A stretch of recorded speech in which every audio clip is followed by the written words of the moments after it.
to the school of mullet and snagged one. And used it for live bait and caught a 40-pound carbon then. It's in a different boat. I'm going to run along, man. All right, you have a good day. Thank you, sir. Nice talking to you.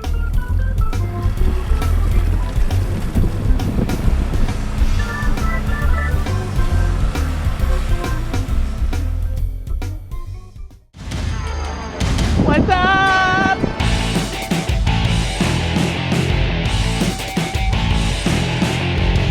No, don't let him jump in the boat.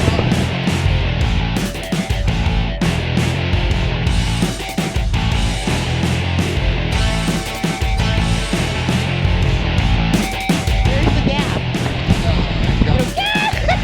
Oh my God, don't put him in the...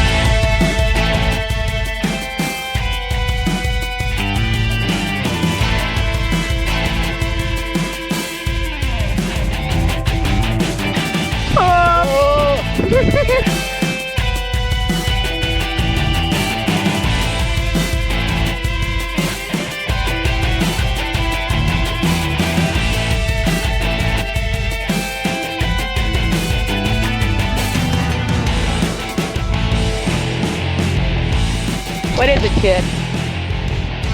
Who says you can't catch kingfish on a flats boat?